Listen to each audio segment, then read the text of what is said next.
Hello neighbors, it's Brad here at eTrailer, and today we're taking a look and installing the CURT Trailer Hitch Receiver on a 2023 Chevy Traverse. Now you may be wondering, where is the hitch located? I don't see anything, and that's the great part about the Traverse is from the factory there's an access panel that's going to cover up the hitch until you're ready to use it. You'll just simply twist those knobs. We'll get this to pop out. And now we have full access to our hitch, and that's kind of the great part about this one is it is extremely hidden the entire time until you need to use it. Now that does require pulling the fascia off to get this installed, but overall you're going to get one of the cleanest looks out there with a nice OEM look when not using it. Now this is a 2" by 2" receiver tube opening, so it's going to be a great option when choosing accessories, whether you're getting a ball mount, bike rack, or cargo carrier. There's tons of options in that 2" configuration. Now all of those are going to stay in place with a 5/8 pin and clip. This is not included with the hitch.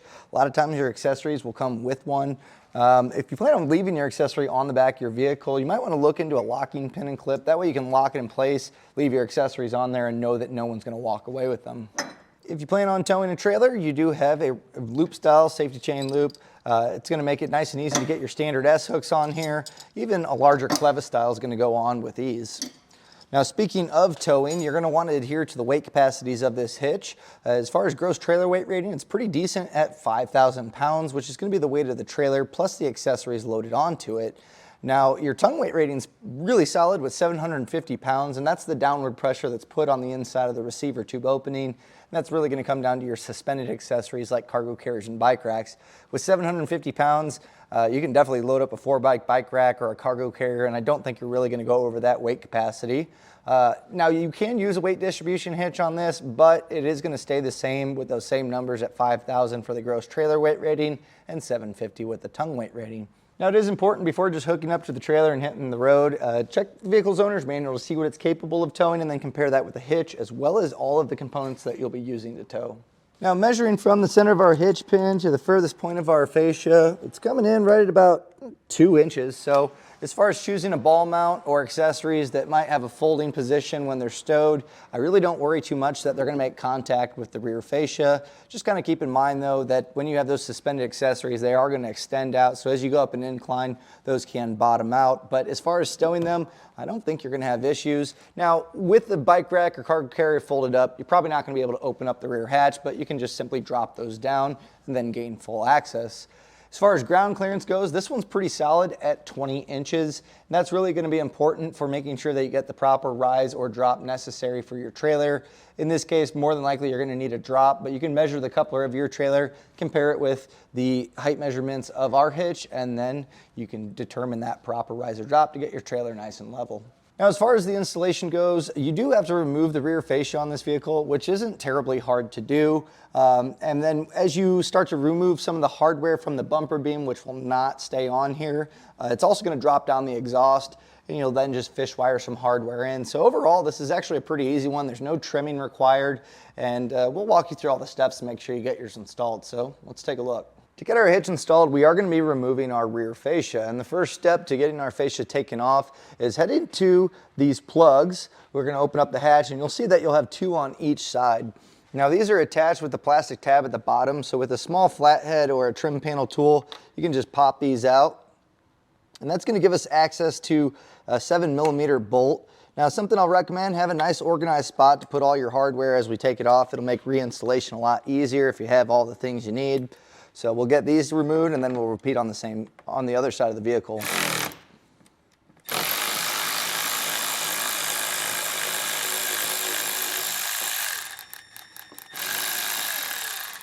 Now below those 2 7mm screws, we also have these Torx bits that we're going to remove on each side, and these are going to be a T20. So go ahead, we can get these removed.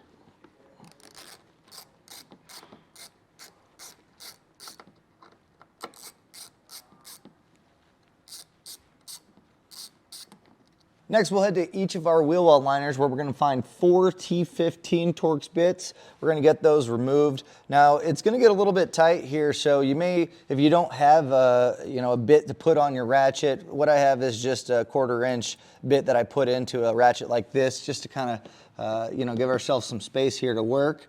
But we'll get these removed on both sides.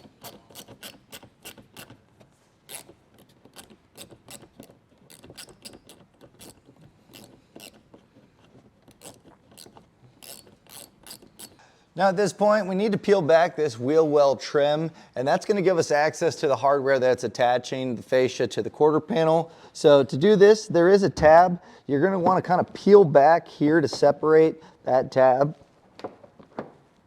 And there's going to be some plastic clips along here, so just kind of take your time. And as you peel this back, your 7mm is going to be located here. Don't bend this too much because you can put stress lines on the plastic that unfortunately are going to be permanent. So just kind of peel this back enough to get that 7mm on here.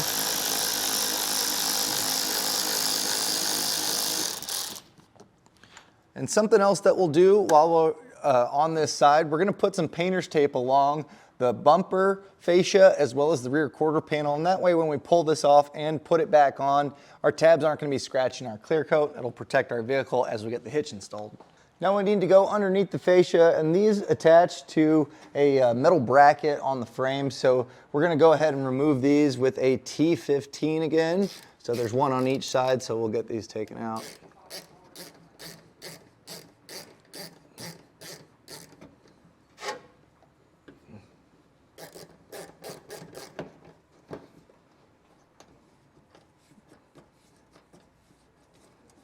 Now, pulling off our fascia is fairly easy, but you're going to want an extra set of hands. It can get pretty cumbersome, and there's probably going to be some electrical connections that we're going to need to separate, so having that person support it while unplugging is going to be helpful. You also want a nice, safe place to store your fascia while getting the hitch on.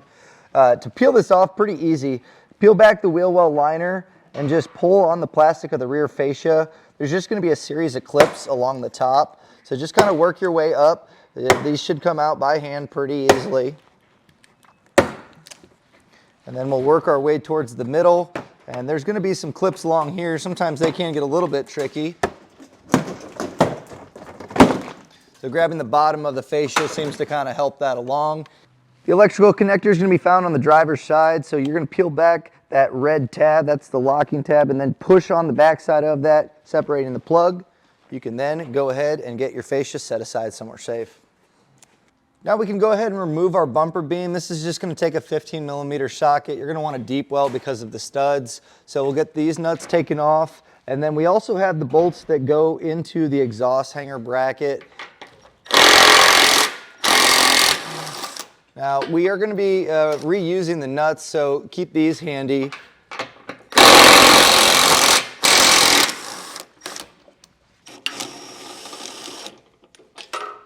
Now we can remove our bumper beam. Now this is not going to be going on. The hitch is going to replace it, so you can do whatever you want with this. Now we'll take our hitch, we're going to slide it into the frame rails. And those nuts that we removed from the bumper beam, have those handy because we're going to be sliding those on the studs.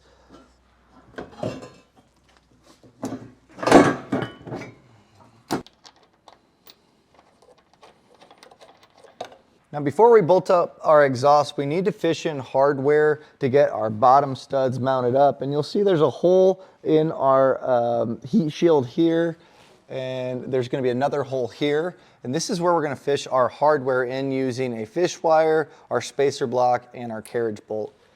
Now the nuts on the studs, you're going to want kind of loose. That way if you need to move the hitch to align the holes on the bottom, you have that wiggle room, and we'll tighten that down later. But for now, we need to get our hardware passed through this access hole. So the way I'm going to do that is I'm going to take my fish wire and I'm going to take this end and then feed it to that back hole first. So kind of reach up there, feeling for that fish wire until you can pull it through. And if you're having trouble doing it, you can also take the coiled end and feed it up first and make your way towards this access hole. And if you need to put bends on the fish wire, feel free to do that. Sometimes having a pair of needle nose pliers to kind of grab it is also helpful. I'm just going to push this through. And make sure the wire doesn't go all the way in. So what I'll do is I'm going to put a bend on the tail end just to kind of keep that from pulling through as we get our hardware in place. So take your spacer block, feed that over the coiled end, drop that in. We can do the same with our carriage bolt. We'll just thread this on, pass that in, and then from here, take this, jostle it around until you get this stud to kind of drop in place. We're going to also do the same thing for this access hole. So go ahead, get the carriage bolt in place with the spacer block, and then we'll repeat on the other side. Now keep your fish wires on. This is a great way to make sure that These shouldn't push back up in the frame, but for now, until we have all of our hardware ready, we'll leave these attached.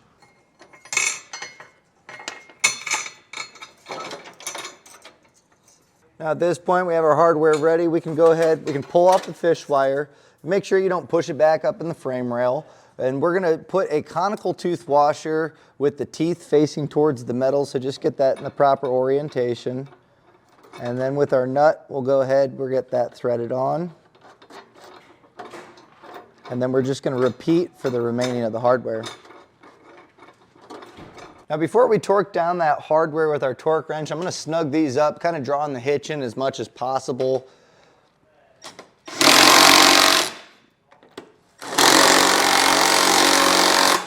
And I will point out there is a little bit of a gap here. It's just kind of the way that those holes align underneath, unfortunately. So if it's not sealing up all the way, don't be surprised. That is pretty common with the Chevy Traverse hitches. So you can see what I'm talking about here as I'm tightening it down. It's gonna really bottom out because the way that these bolts are down here, but these are really doing all the heavy lifting of the hitch when you're towing. So as long as these are snugged down, we'll come back with a torque wrench, but again, that gap is gonna be pretty normal. Now we need to torque these down. We're gonna use a 3/4 inch socket to accomplish that. You're gonna want a 1/2 inch torque wrench to achieve the torque settings found in the instruction manual.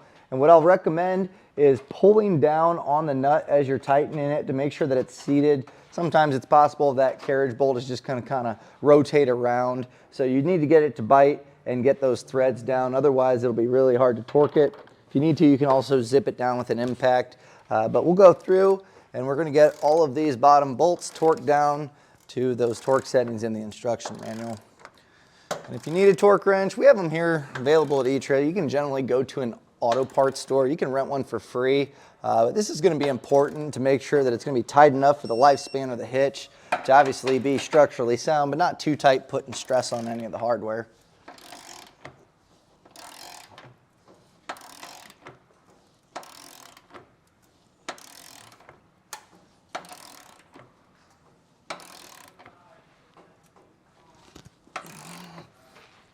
Now we can get our exhaust brackets put back in place, and we're going to be using the new hardware with these bolts and a conical tooth washer. Same thing, have those teeth, they're going to be biting in here.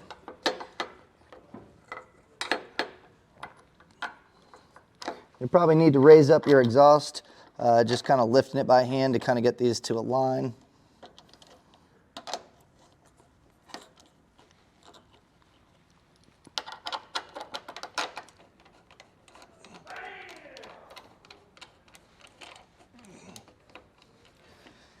And to snug these down, we're going to be using a 17mm socket.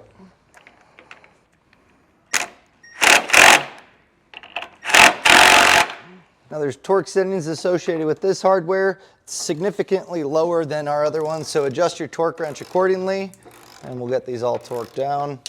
We'll also do the same for the nuts up top with that 15mm socket.